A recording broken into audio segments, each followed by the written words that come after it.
If you're in recovery from a gambling addiction, one of the hardest parts isn't just quitting gambling, it's dealing with the urges that come after you stop. Those moments where your brain suddenly says, just one bet, one spin, just one game.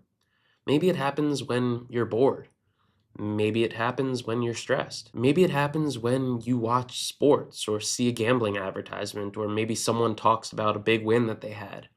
And when that urge does show up, it can feel really powerful and really persuasive. So today, I want to talk to you about something that I think is pretty important. Not how to never have a gambling urge again, but how to manage gambling urges when they do appear. Because learning how to handle urges, I would say, is one of the most important skills that you'll develop in recovery from gambling addiction. First, it's important to understand something about urges. An urge is not a command, it's a feeling. Your brain is used to gambling as a source of excitement, relief, or maybe a source of escape. And because of that, it sometimes will try to push you back towards that behavior because it's the default setting. But the presence of an urge doesn't mean that you have to act on it. Urges are like these temporary waves. They rise, they peak, and then they pass. I mean, most gambling urges only last about 10 to 20 minutes if you don't act on them. But when you give into the urge, your brain learns that gambling is still the solution. So, one of the most powerful things that you can do in recovery is learn how to ride that wave of a gambling urge until it fades out.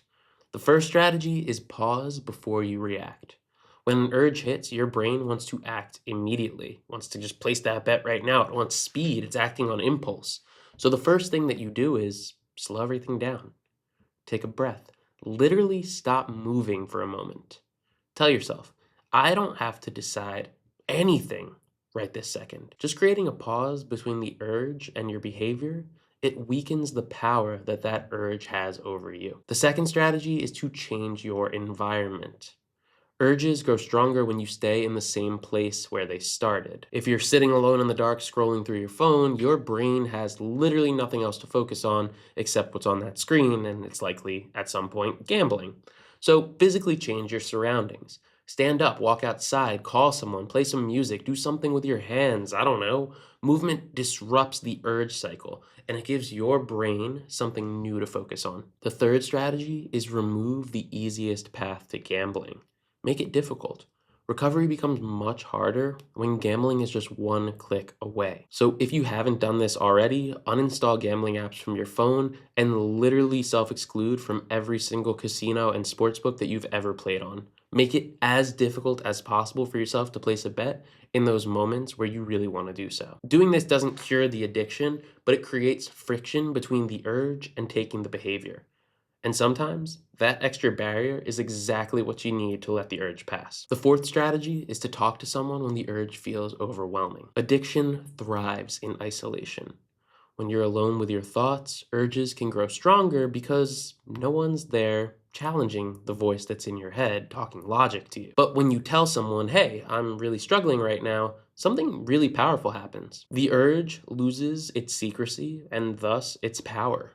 That person might not fix the problem instantly, they might even not have the reaction that you want them to have, but they can remind you why you chose recovery in the first place. And finally, the most important thing to remember is this. Having urges to gamble does not mean that you're failing at recovery.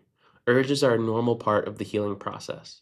Your brain spent months or years learning that gambling was a source of stimulation and relief. It takes time for your brain to unlearn that pattern. Every time that you experience an urge and don't gamble, you are retraining your brain to a normal way of thinking and living. You're weakening the addiction and you're strengthening the part of you that chose recovery. Recovery is not about never having urges again. Recovery is about learning that the urges don't control you anymore. If you're struggling with a gambling urge right now, take a deep breath, pause, and remind yourself that this feeling will pass.